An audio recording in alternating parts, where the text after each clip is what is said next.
जय हिंद विद्यार्थियों, कैसे हैं आप लोग। हमें उम्मीद है आप लोग स्वस्थ होंगे, सुरक्षित होंगे और डेफिनेटली मस्त होंगे।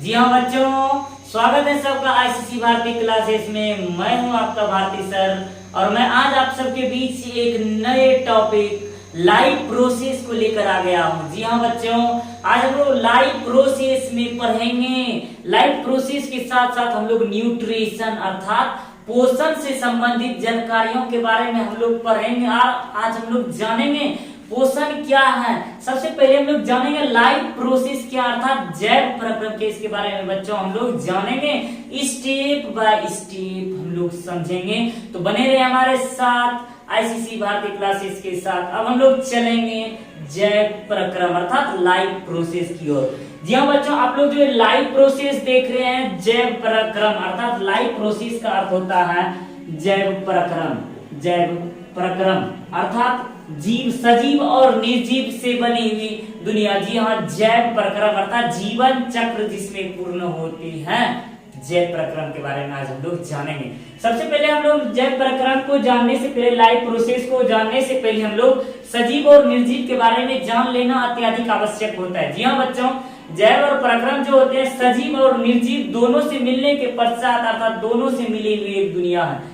तो जैव प्रक्रम को जानने के लिए हमें सजीव और निर्जीव के बारे में जानना होगा। जी हाँ, हम लोग अपने परिस्थितियों में, हम अपने परिवेश में उड़ती हुई चिड़ियाओं को देखते हैं, चलते हुए मनुष्यों को देखते हैं, दौड़ते हुए घोड़े पक्षियों को उड़ते हुए देखते हैं। हम लोग विभिन्न प्रकार की गतिविधियों को देखते हैं। जी हाँ, इसके साथ ही साथ हम लोग निर्जीव पदार्थों के रूप में जैसे पेड़ पौधे को भी हम लोग देखते हैं। तो उन सब के बारे में हम लोग जानते हैं जो कि चले अर्थात जिसमें जीवन अर्थात सांस अर्थात जो सजीव होती हैं, जो उड़ने वाले पक्षी, पेड़ पौधे और ये सब जो होते हैं सजीव होते हैं। और ये निर्जीव जो होते हैं निर्जीव जिसमें जीवन नहीं होती है, जैसे लकड़ी, ये सब जो कटी हुई लकड़ी और ये सब पदार्थ जो होती हैं नॉन लिविंग थिंग्स और लिविंग थिंग्स अर्थात सजीव और निर्जीव होती हैं। तो बच्चों इसको जैव प्रक्रम जो होती हैं, हम लोग देखते हैं एक छोटे से पौधे एक बड़े पौधे में परिणत हो जाते हैं। जी हाँ, कभी हम लोग देखते हैं एक छोटा सा पौधा, जी हाँ एक छोटा सा पेड़ होता है, एक छोटा सा पेड़ एक छोटे से पेड़ के रूप में रहते हैं। वह एक धीरे धीरे धीरे कुछ दिनों के पश्चात वह जकरीला पेड़ हो जाता है। जी हाँ, जकरीला पेड़ के रूप में परिणत हो जाते हैं। उससे जो होते हैं पत्तियां सब फैलने लगते हैं। तो ये जो होते हैं इसमें से एक प्रकार की आणविक गति होती है। जी हाँ बच्चा, हम लोग ये जान लें कि जैव प्रक्रम जो होती है मुख्य रूप से हम लोग जाने जैव प्रक्रम आणविक गति पर निर्भर करते हैं। जी हाँ, आणविक गति पर जैव प्रक्रम जो होती है आणविक गति पर निर्भर करती है। आणविक गति, अब आणविक गति क्या है? जैव प्रक्रम में जीवों की वृद्धि के लिए, पोषक तत्वों के आपूर्ति के लिए जो गतियां होती हैं उसे हम लोग आणविक गतियां कहते हैं। आणविक गति जो होती है, आणविक गति न्यूक्लियो प्रोटीन जो होते हैं, आणविक गति जो होती है, आणविक गति मोलिकुलर जो होते हैं, इसमें जीव जो होते हैं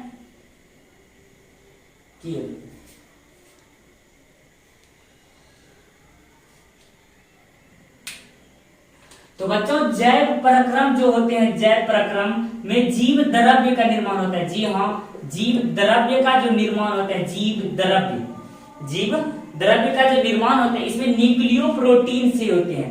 न्यूक्लियो प्रोटीन, जी हाँ न्यूक्लियो प्रोटीन जो ये होते हैं न्यूक्लियो प्रोटीन अन्य अणुओं के साथ, हमने बताया आपको जीव द्रव्य के निर्माण जो होते हैं आणविक गति होती है। जी हाँ बच्चों, जीव द्रव्य के निर्माण में आणविक गति होती है। तो यह जो होते हैं न्यूक्लियो प्रोटीन अन्य अणुओं के साथ, जी हाँ अन्य अणुओं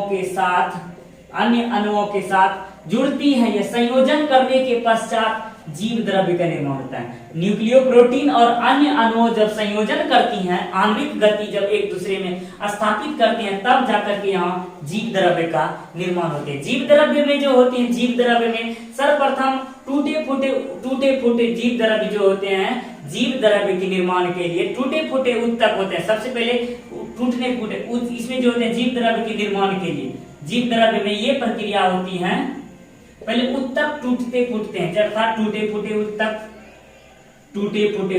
जी हाँ, टूटे फूटे उत्तक। उसके पश्चात हम लोग देखेंगे ऊर्जा का निर्माण होगा। जी हाँ, ऊर्जा। उसके पश्चात खाद्य पदार्थ से ऊर्जा का निर्माण होगा, खाद्य पदार्थ के पश्चात जब हम लोग जाएंगे पोषण होगा। खाद्य पदार्थ जब हम लोग टूटे फूटे उत्तक का निर्माण, ऊर्जा के लिए खाद्य पदार्थ, उसके लिए पोषण। जी हाँ, पोषण। उसके पश्चात फिर से हम लोग सरलीकरण मतलब उपचयन और अपचयन। जी हाँ, सरलीकरण उपचयन और अपचयन, उपचयन प्लस अपचयन। भोजन का पचना और श्वसन क्रिया जो होते हैं उपचयन और अपचयन दोनों मिला, अर्थात उपचयन अपचयन, सरलीकरण। उसके पश्चात श्वसन, फिर आगे प्रोसेस श्वसन, फिर ऑक्सीकरण, जी हाँ, फिर ऑक्सीकरण के पश्चात जो होती है तब जाकर के टोटल एनर्जी का निर्माण होता है। जी हाँ, तब जाकर के एनर्जी का अर्थात ऊर्जा का पूर्णतः निर्माण हो पाता है। जी हाँ, ये जो जीव द्रव्य जो होते हैं इतने प्रोसेस, टूटे फूटे उत्तक, ऊर्जा, खाद्य पदार्थ, ऊर्जा के लिए खाद्य पदार्थ, पोषण, उसके बाद सरलीकरण, उसके बाद श्वसन, उसके बाद ऑक्सीकरण, उसके बाद ये तब जाकर के हमें ऊर्जा की प्राप्ति होती है। जी बच्चों, ये हम लोगों ने लाइफ प्रोसेस के बारे में अर्थात जीव द्रव्य निर्माण अर्थात जैव प्रक्रम के बारे में हम लोगों ने पढ़ा, जैव प्रक्रम। अब हम लोग बच्चों पोषण के बारे में हम लोग पढ़ेंगे, पोषण। जी हाँ, पोषण के बारे में हम लोग पढ़ेंगे। तो बच्चों हम लोग अब महत्वपूर्ण तथ्य के बारे में हम लोग जानेंगे, पोषण। जी हाँ बच्चों, सभी जीवों के लिए अनिवार्य है पोषण। जी हाँ, सभी जीवों के लिए प्रमुख रूप से अनिवार्य है पोषण। अब क्यों अनिवार्य है उसके बारे में हम लोग जानेंगे। सबसे पहले हम लोग पोषण जान लेते हैं, पोषण क्या है।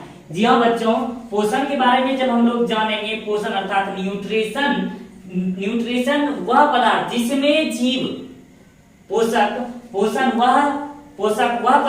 वह प्रक्रिया है, वह प्रक्रिया जिसमें जीव पोषक तत्वों को ग्रहण कर, जिसमें जो होता है जीव पोषक तत्व को ग्रहण कर उसका उपयोग करता है। जी हाँ, जिसमें जीव पोषक तत्व को ग्रहण कर उसका उपयोग करता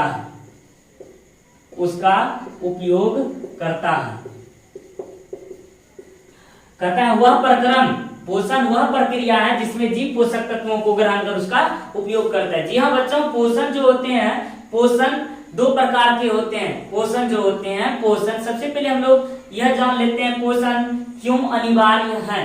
पोषण जो होता है, पोषण प्रमुख रूप से पोषण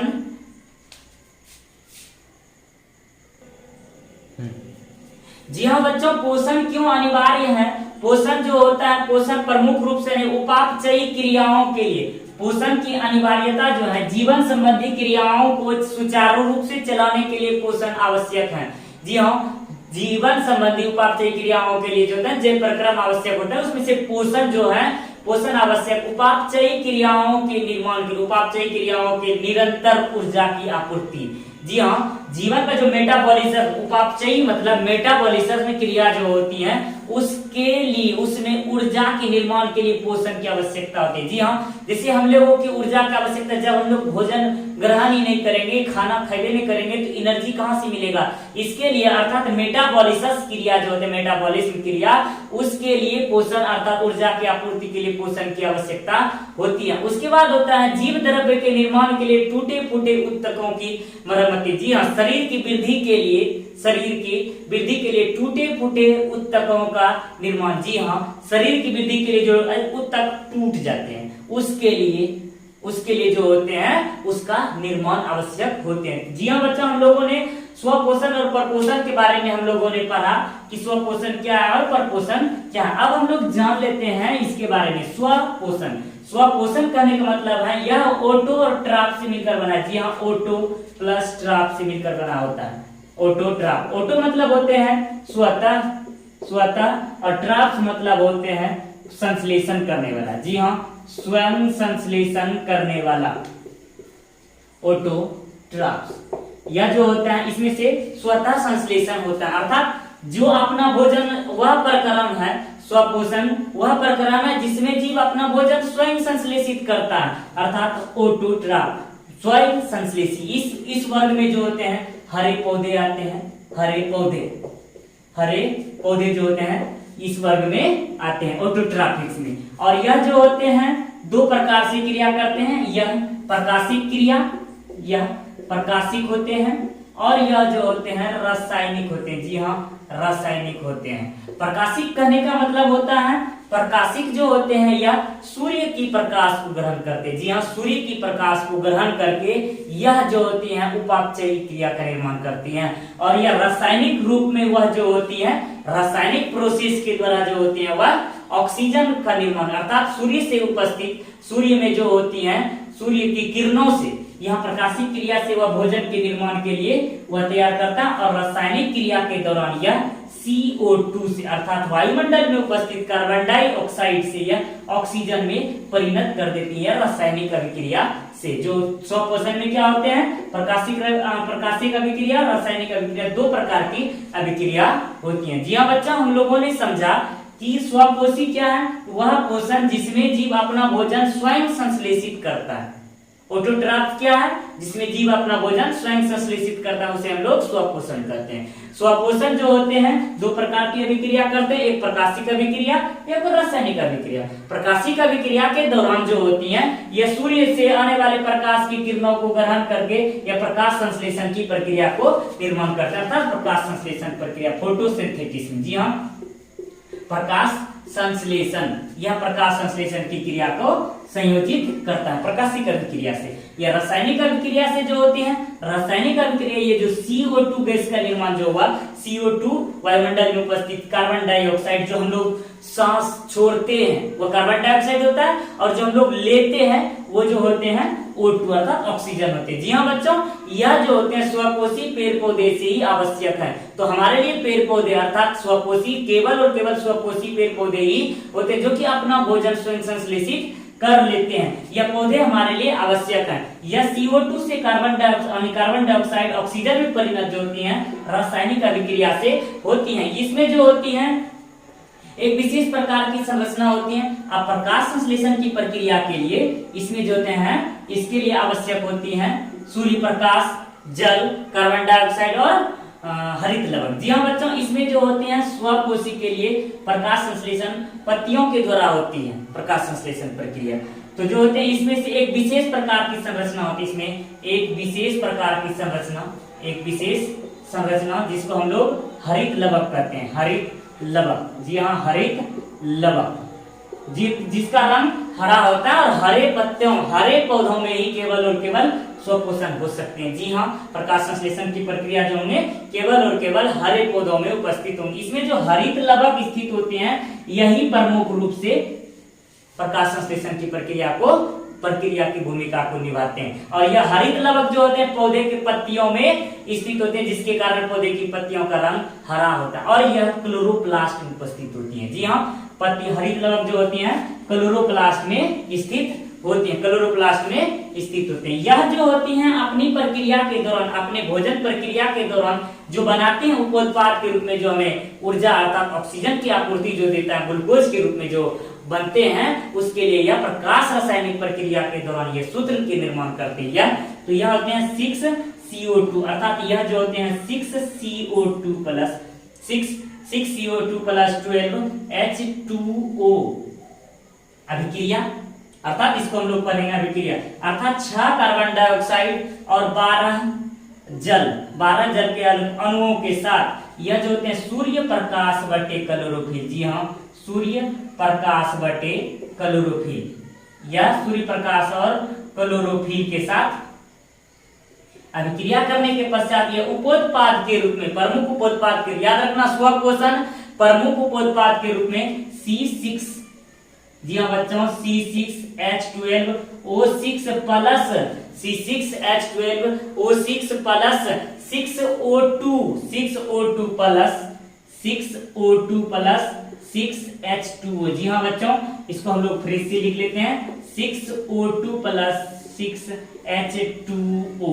जी हाँ बच्चों, ये हमारा प्रकाश संश्लेषण की प्रक्रिया का प्रमुख सूत्र है, जो कि स्वपोषी अपनी प्रक्रिया के दौरान देती है। इस सूत्र को आप लोग नोट्स कर लें, 6CO2 + 12H2O, अर्थात सूर्य प्रकाश और क्लोरोफिल से अभिक्रिया, सूर्य प्रकाश बटे क्लोरोफिल अभिक्रिया करने के पश्चात प्रमुख रूप में प्रकाश संश्लेषण की प्रक्रिया के दौरान जो होती है प्रमुख उपोत्पाद 6C6H12O6 अर्थात ग्लूकोज।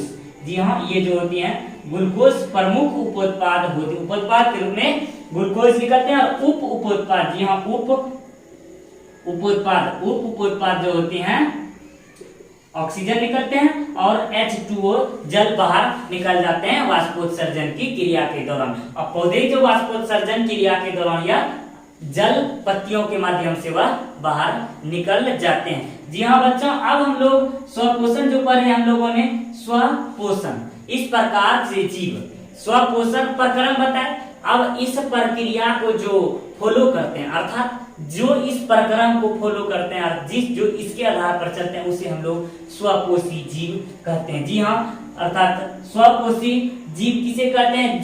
जो जीव अपना भोजन स्वयं संश्लेषित कर लेता है उसे स्वपोषी जीव कहेंगे। स्वपोषी जीव अर्थात स्वपोषी जीव अर्थात हरे पेड़ पौधे। जी हाँ, हरे पेड़ पौधे जो होते हैं स्वपोषी जीव होते हैं। तो बच्चों, आप लोगों को स्वपोषी के बारे में समझ में आ गई होंगे, स्वपोषी के बारे में। अब हम लोग बच्चों परपोषण के बारे में हम लोग पढ़ेंगे। परपोषण हेटेरोट्रॉप्स के बारे में हम लोग पढ़ेंगे। तो बच्चों, हम लोग जब परपोषण के बारे में आते हैं, परपोषण जब ध्यान से देखें आप लोग, हेटेरोट्रॉप्स, जी हाँ, हेटेरो प्लस ट्रॉप से मिलकर बनते हैं परपोषण जो होते हैं हेटेरो का मतलब होते हैं विभिन्न। जी हाँ, हेटेरो का मतलब होते हैं विभिन्न या अलग अलग, विभिन्न या अलग अलग या जो होते हैं अलग अलग। और ट्रॉप मतलब होते हैं ट्रॉप्स, हेटेरोट्रॉप्स मतलब होते हैं पोषण। जी हाँ, पोषण। यह जो होते हैं अन्य जीवों पर निर्भर, परपोषण अर्थात कहने का मतलब हुआ पर माना दूसरे और पोषण मतलब भोजन। जी हाँ, वह जीव परपोषण वह प्रक्रम है जिसमें जीव अपना भोजन स्वयं नहीं संश्लेषित करता है, जिसमें जीव अपना भोजन स्वयं न संश्लेषित कर वह किसी जीव पर आश्रित होते हैं अर्थात निर्भर होते हैं। यह जो होते हैं अन्य जीव पर निर्भर होते हैं। जी हाँ बच्चों, परपोषण में जो जीव होते हैं, परपोषण इस प्रकार के पोषण में जो जीव होते हैं अन्य जीव पर डिपेंड होते हैं। ये सेल्फ डिपेंड नहीं है, अर्थात अन्य जीव पर डिपेंड होते हैं, अर्थात हेटेरोट्रॉपिक्स होते हैं। तो बच्चों, आप लोगों को समझ में आई परपोषण क्या है? परपोषण वह प्रक्रम है जिसमें जीव अपना भोजन स्वयं संश्लेषित कर वह किसी न किसी रूप से अर्थात अन्य जीवों पर निर्भर होते हैं, तो परपोषण कहलाते हैं। इस प्रकार के परपोषण में जो होते हैं आ जाते हैं मनुष्य, अन्य जीव जितने भी पेड़ पौधे को छोड़कर हो जाते हैं, कुत्ता बिल्ली, ये सब जो होते हैं सभी चीजें यह परपोषण के अंतर्गत आते हैं। परपोषण के अंतर्गत अब परपोषण जो होते हैं 3 प्रकार के होते हैं। जी हाँ, परपोषण 3 प्रकार के होते हैं। परपोषण मृत जीवी जिसको हम लोग सेप्रोफाइटिक कहते हैं, सेप्रोफाइटिक, और परजीवी जिसको हम लोग पैरासिटिक कहते हैं, और प्राणी समजीवी जिसको हम लोग हेलोजोइक कहते हैं। जी हाँ बच्चों, मृत जीवी सेप्रोफाइटिक, परजीवी पैरासिटिक और प्राणी समजीवी हेलोजोइक। परजीवी अर्थात परपोषण 3 प्रकार के होते हैं, परपोषण 3 प्रकार के। और परपोषण जो होते हैं, परपोषण को फॉलो करके जो जीव अपना भोजन ग्रहण करते हैं अर्थात परजीवी क्या कहलाते हैं? परजीवी जो होते हैं, परजीवी वह जीव जो अपने भोजन के लिए दूसरे जीवों पर निर्भर होते हैं उसे हम लोग परजीवी कहते हैं। जी हाँ बच्चों, वह जीव जो अपने भोजन के लिए दूसरों पर निर्भर होती हैं, दूसरे जीव पर निर्भर होते हैं, उसे हम लोग परजीवी कहते हैं। परपोषण 3 प्रकार के होते हैं और यह परपोषण में से यह परजीवी जो हुए, परजीवी किस पर आश्रित होते हैं? पोषी पर। तो बच्चों, आप लोगों के मन में सवाल आ रही होगी पोषी क्या है? तो पोषी जो है जिस जीव के शरीर से अर्थात जिस जीव के शरीर पर से परजीवी अपना भोजन ग्रहण करता है। जी हाँ, जिस जीव के शरीर से परजीवी अपना भोजन ग्रहण करता है उसे हम लोग पोषी कहते हैं, पोषी। जी हाँ, पोषी। अब हम लोग पढ़ लेते हैं मृत जीवी। मृत जीवी के बारे में जब हम लोग पढ़ेंगे सेप्रोफाइटस। जी हाँ, सेप्रो मतलब होता है अवशोषण। जी हाँ, अवशोषण। अवशोषण से आप लोगों को समझ में आ गया होगा। इस प्रकार के जीव जो होते हैं मृत जीवी वर्ग के जीवों में, यह जीवों के मरे अर्थात सड़े गले जीवों के शरीर पर से अपना भोजन प्राप्त करते हैं। ये मृत जीवी जो पोषण के जो जीव होते हैं, मृत जीवी जो जीव होते हैं, यह सड़े गले मृत जीवों के शरीर पर रह करके उसमें उपस्थित तत्वों को अवशोषण के माध्यम से ग्रहण करके अपना पोषण करते। जी हाँ, अवशोषण करके वो अपना भोजन ग्रहण करते हैं। यह जो होते हैं घुलित कार्बनिक को अवशोषित करते हैं। यह जो जीवों के शरीर में, जो मरे सड़े गले जीवों के शरीर में जो घुलित कार्बनिक पदार्थ होते हैं उसका अवशोषण करते हैं। इस वर्ग में आ जाते हैं आपका, इस वर्ग में अवशोषण कर लेते हैं। इसमें जैसे कि कवक आ जाते हैं, कवक जिसको हम लोग फंगी कहते हैं। जी हाँ, फंगी दो प्रकार के होते हैं,